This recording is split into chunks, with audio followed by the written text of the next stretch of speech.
अस्सलाम वालेकुम दोस्तों, कैसे हैं आप। अच्छा, हुआ ये कि ये रात को कोई 2 बजे होंगे यूके में कि मेरे मोबाइल पे बार बार कोई कॉल आ रही थी। तो मैं सोया हुआ था, मैंने फिर भी देखा कि शायद किसी को कोई इमरजेंसी क्या चक्कर पड़ गया, रात के 2 बजे ये कॉल की जा रही है। तो हिंदुस्तान से एक साहब थे, तो मैंने उनसे रिक्वेस्ट की कि आप सुबह के वक्त अगर बेहतर है मुझे कॉल करें, फिर मैं आपकी बात सुनता हूँ। फिर आज सुबह ही उनकी दोबारा कॉल आई, तो मैंने फिर उनके साथ एक टाइम फिक्स किया। तो मैंने तो रिक्वेस्ट की थी उनको कि आप खुद ये हमारे साथ वहाँ से बातचीत करें, मगर कुछ लोग होते हैं वो बात नहीं कर सकते। मगर उन्होंने जो दास्तान सुनाई, कहने लगे कि मुबारक भाई, अगर आप ये दास्तान हमारी लोगों तक पहुंचाएं तो आपके हम शुक्रगुजार होंगे। तो मैंने उनको कहा कि ये तो कोई प्रॉब्लम नहीं, हम तो यहाँ इंसानियत की खिदमत के लिए बैठे हुए हैं। तो उन्होंने एक वाकया बयान किया आज, बड़ा ही दर्दनाक और खौफनाक। आप देखिए कि दुनिया जैसे जैसे तरक्की कर रही है, बुजुर्गों का एहतराम कम होता जा रहा है। तो उन्होंने मुझे बताया कि उनके एक दोस्त हैं जज साहब, तो जनाब अली, उनके घर से उनकी बेगम का मुझे फोन आ गया है चंद दिन पहले। तो वो रो रही थी। मैं उससे पूछूं कि वजह क्या हुई है। वो कहे कि आप जितनी जल्दी हो हमारे घर आ जाए। मैंने उससे पूछा कि जज साहब खैरियत से हैं, कोई मसला तो नहीं है। वो कहने लगी नहीं, आप हमारे घर आए। खैर,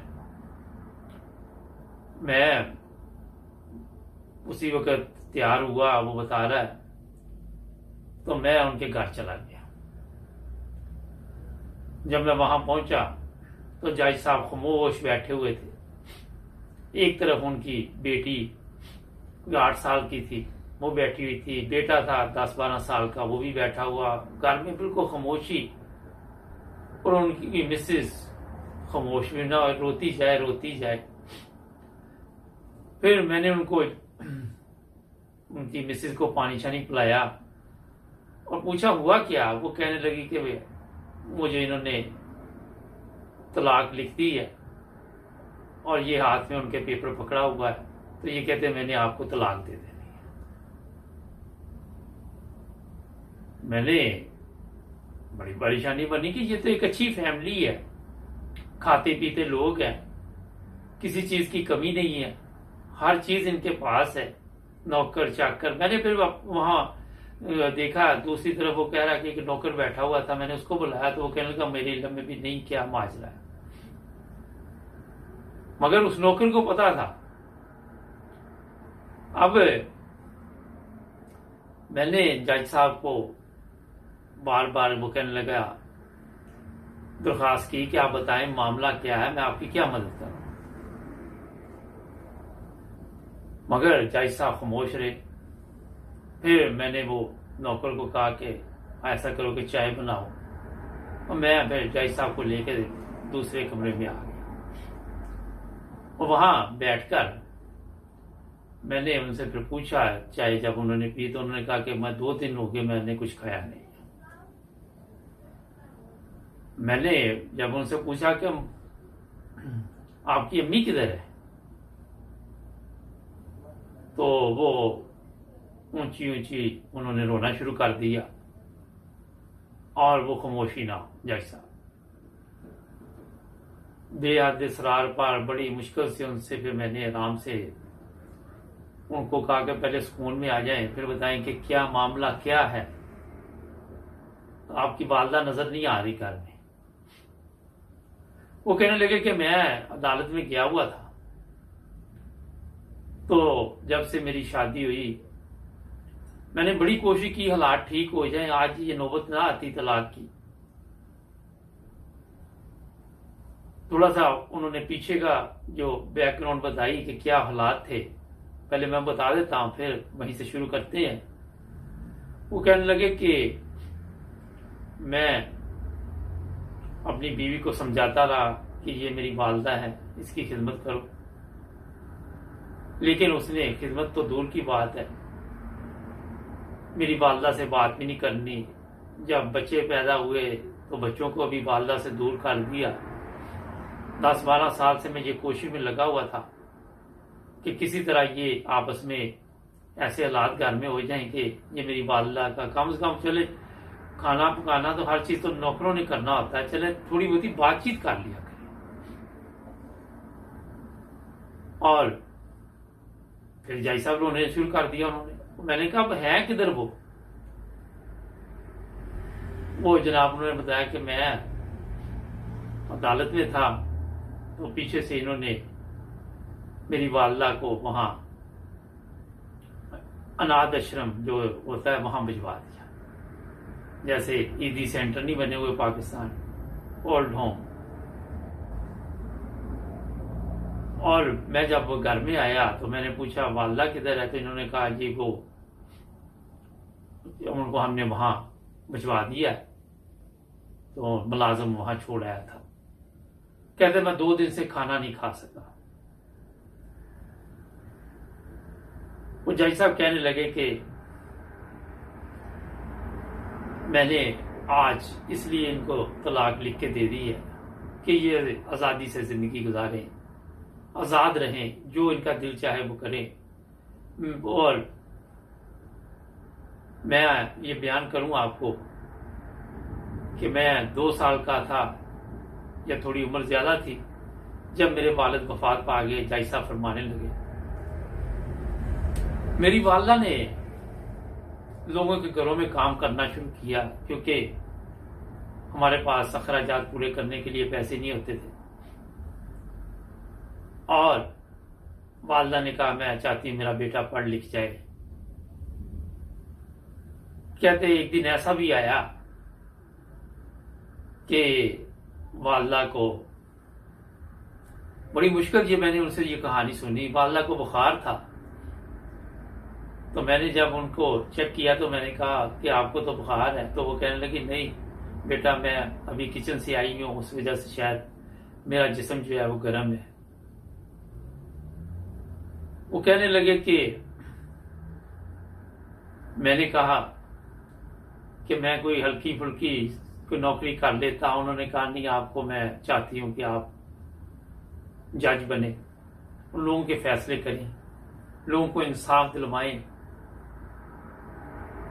कभी ऐसा भी हुआ कि घर में खाना इतना नहीं था, तो वालदा ने मुझे खाना खिला दिया और खुद भूखी रही।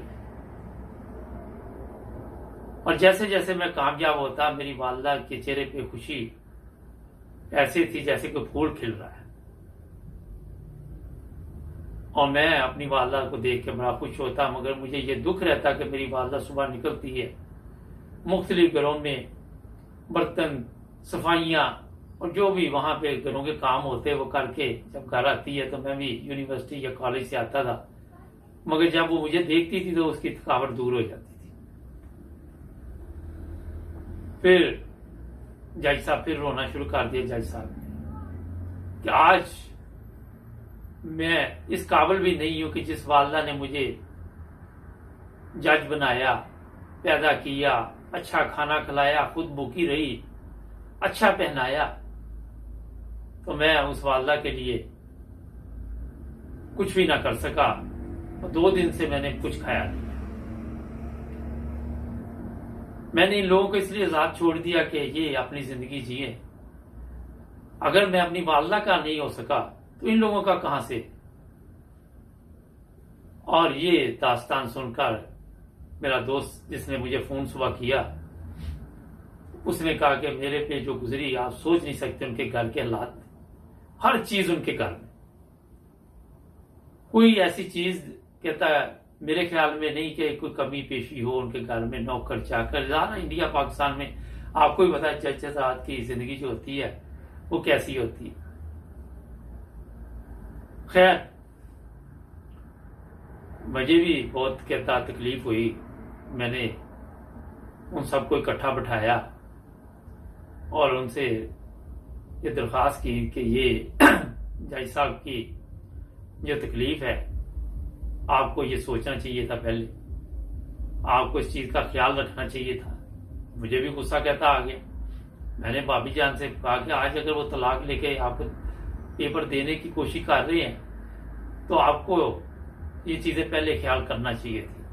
बहरहाल कहता रात के 2 बज गए। इसी सिलसिले में बातचीत चलते चलते 2 बजे मैंने उन सबको गाड़ी में बिठाया और हम चले गए वो जो अनाथ आश्रम, वहां पे चले गए। सिक्योरिटी गार्ड ने मुसीबत डाल दी कि आप रात 2 बजे आ गए हैं, कहीं वो अम्मा को ले जाएं और वहां कत्ल ही ना कर दें।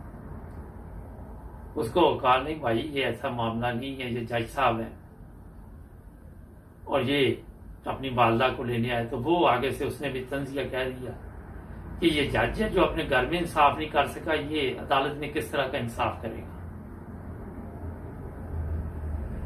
फिर हम जब अंदर गए तो जो और लोग वहां काम करते थे उसमें से खतून ने कहा कि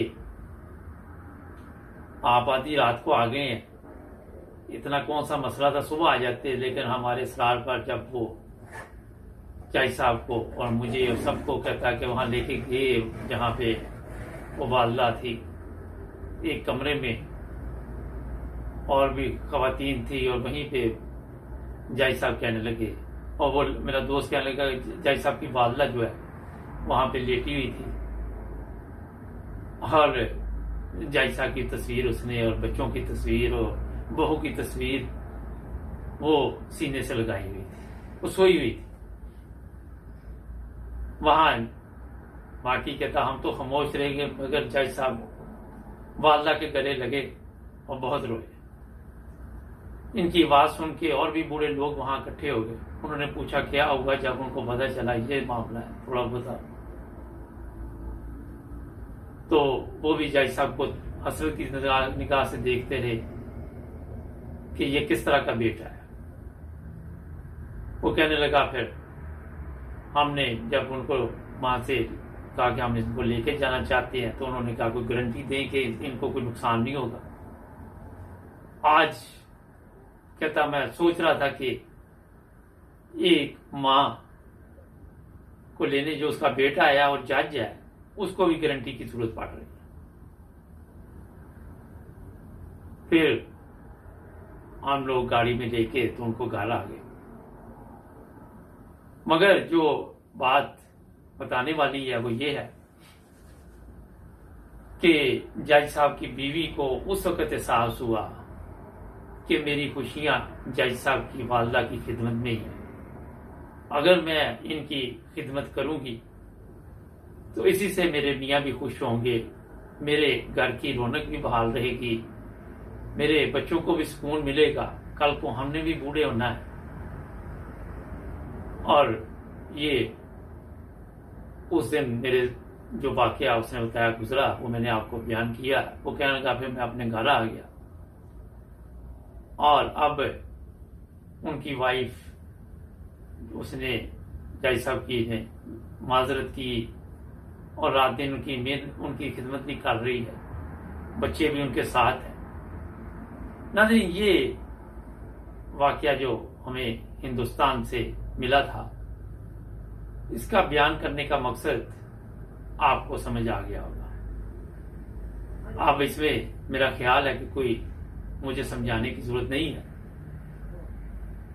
हमारी कोशिश होती है कि जो लोग हमें कोई वाकया या कोई कहानी या कोई चीज ऐसी अपनी जो उन पे गुजरी होती है वो भेजें, तो मैं खुद आप तक अब अच्छे तरीके के साथ और लफ्ज ब लफ्ज पहुंचाऊं।